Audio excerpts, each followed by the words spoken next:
talked all season about the resilience of your team. Where do you put this win as far as quality efforts and just mental toughness from your group? Well, we're trying to win 2 in a row, right? We haven't done it in quite a while. Played at a speed that I don't know what speed we were playing at in the first period. And give them credit.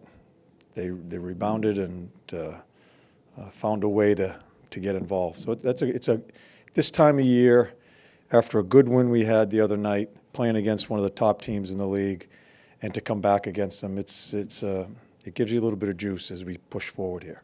Throughout the season, guys go on hot streaks that they'll be scoring for a few weeks, but for Noah Cates, has this gone on long enough for you that you can look at him and say, maybe not he's going to keep scoring to this degree, but that this is kind of his new normal? Yeah, well, each.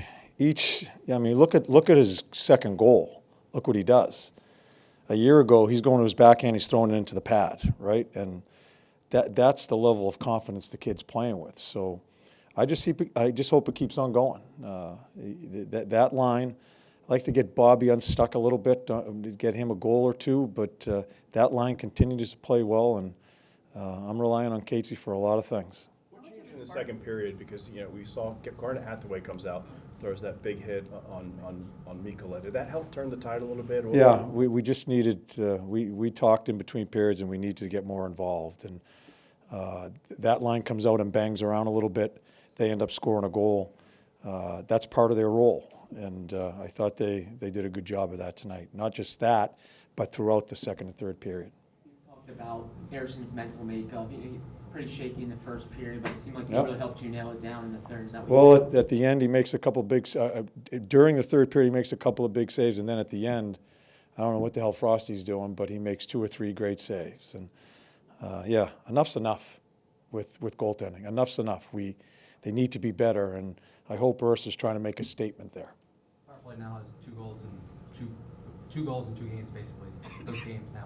You've talked a lot about that. The chances have been there. They had to finish it. Tonight's both goals were right in tight. Is that where you guys are trying to finally get to, those loose pucks right around the net? Well, we're trying to play in the blue. We're trying to keep it simple. I think if you look at one of the power plays, we just make the puck work. We just pass the puck. We don't hold on to it. We don't dust it off. When we start being deliberate with it, it's a turnover. It just doesn't work. And the thing I liked about the second one was the patience of Jamie. Went lateral. Misha's hiding on that post, and he makes it play through the seam. Talked about it today. He needs to see those type of plays.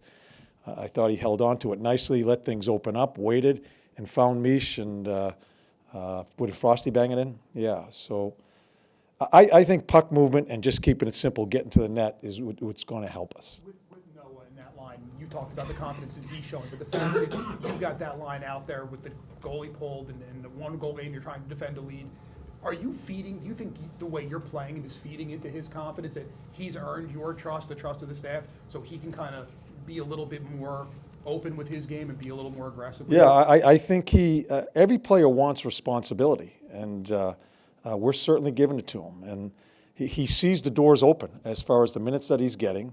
Remember, at the beginning of the year, he wasn't playing. I had him scratched. And any player that sees the door open, he wants to succeed.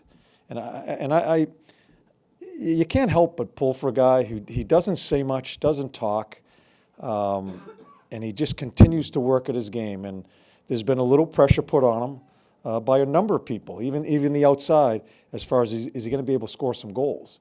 I think he just said, I'm gonna take a chance. We've talked about it, right? We want him to take a chance offensively, and I think he's growing with confidence as he gets more and more chances with that style of play. Talk about that pressure towards him. You mentioned originally when he first started, he was a winger, and you guys put him in center. What's the next thing that you guys want to see him do? Like, you're saying that pressure. What's the next thing that he can focus on to keep going from what he is right now? Just what he's doing now. He's in our end zone defending a lead. I have him on the ice with the goalie pulled in the neutral zone. He's on one of the power plays. He's leading off with the penalty killing. I'm relying on him for basically everything. He's taking ice time from people. So I just wanted to continue to see him keep on growing and keep on succeeding in that type of role. Morgan has goals in 3 straight games now. It's the first time in over 2 years that he's actually done that. Is there anything different you're seeing from him right now? Is there some confidence in his game maybe, or is it just he's in the right spot? Well, he's, he had a couple of he's been around the net. You can see where his goals are. He's been around the net. I think there's a little bit of stuff going on with him, Tip and TK, since we put him together. Around the net on the power play again, down by the blue.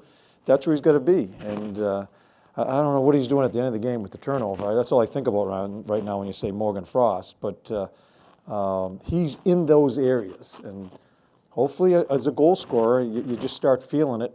Those three have had a little chemistry here. Hopefully, it keeps on going.